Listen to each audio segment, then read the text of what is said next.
Vitalia. I remember I was only able to stop at Zulu, Turkey for like a couple days. And I remember like leaving and just being like, see you next year in Vitalia. As we say, next year in Jerusalem. All right. What has happened?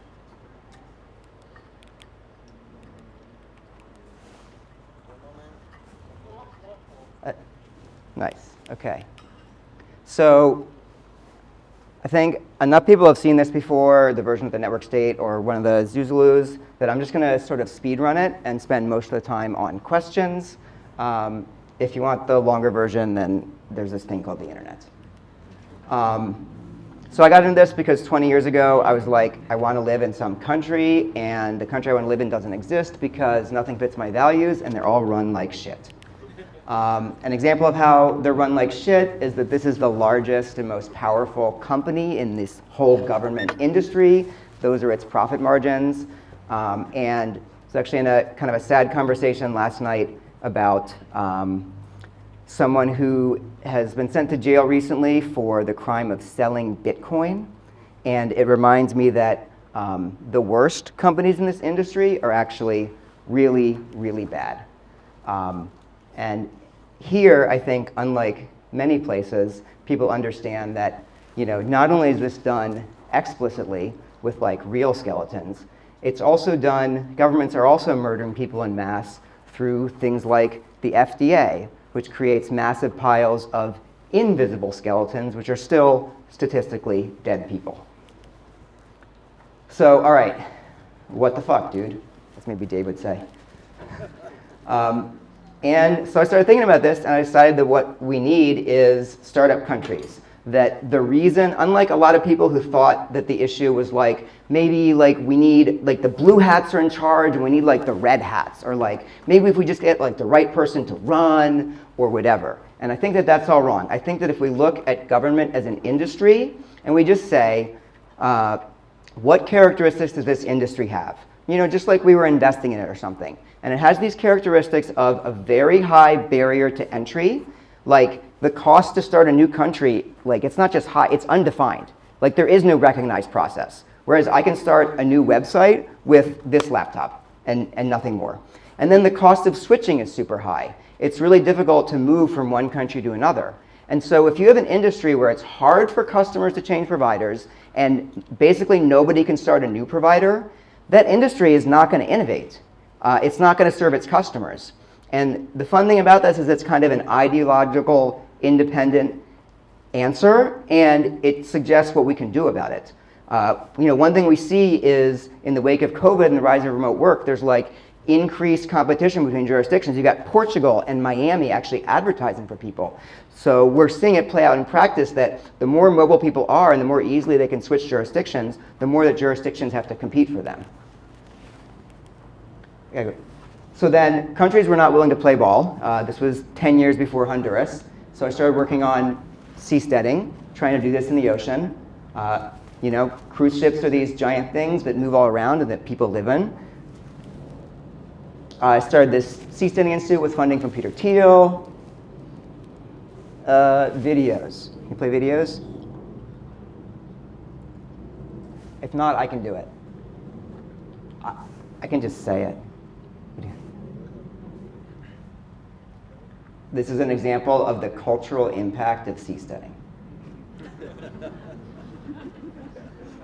Dark. Very dark.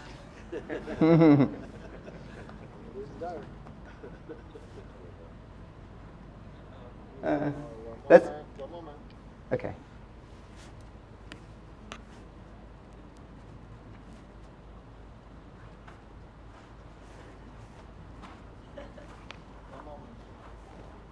I'll stop your timer temporarily. Thanks.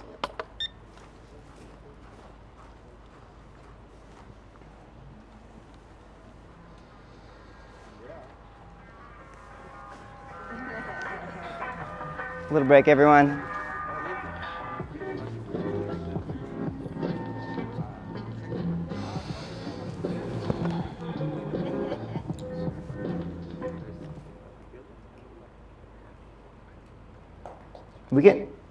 We can just skip it too.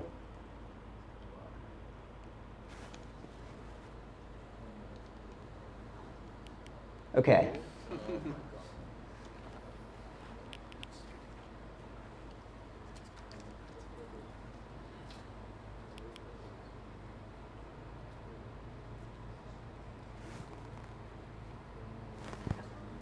Okay. This is Stephen Colbert, America's leading humorist at the time, and he said, "Finally, a home for libertarians as far from shore as libertarians are from reality." Part of a several-minute segment mocking seasteading and, my life's work. So in 2011, I was going to leave the Seasteading Institute and start a medical tourism cruise ship business because I felt like we had a nonprofit and now we needed a business. And then I heard about something super exciting. I heard that the country of Honduras in Central America was creating this new program called the REDA program, Regions of Economic Development and something, Entrepreneurship. I was like, wow, this is amazing. A country is going to give us a chance to do a startup jurisdiction, to experiment with a new legal system.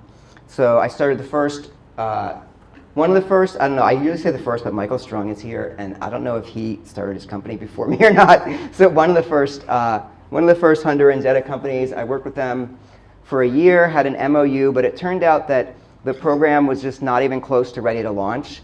Like, it's really difficult to make a new program. The amount of work it takes from changing your constitution to having like all of the little laws and details created so that you can actually hit go is a lot. It took them years. You know about Dubai. Oh, wait, is this gonna work? No.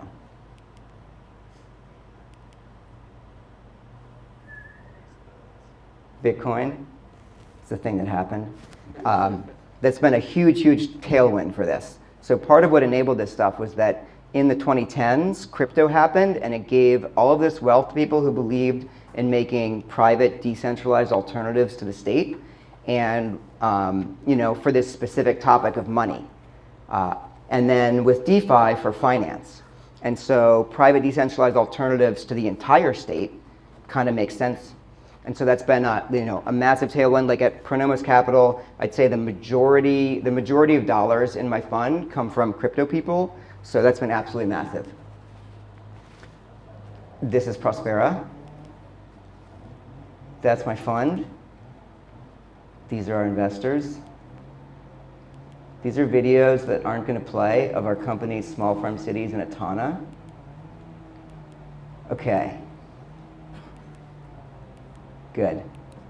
All right. I don't like this abbreviated version. If you want like a tight, smooth talk covering all of that basic stuff, you should go online. It's pinned on my Twitter. What I'm mostly here for, because a lot of you have seen this stuff before, is to talk, answer. I don't like answer questions as a framing. Like, if you want to tell me why some of this area or something that I do like really sucks and is bad for the world, or offer suggestions or whatever, just bring it. Let's talk.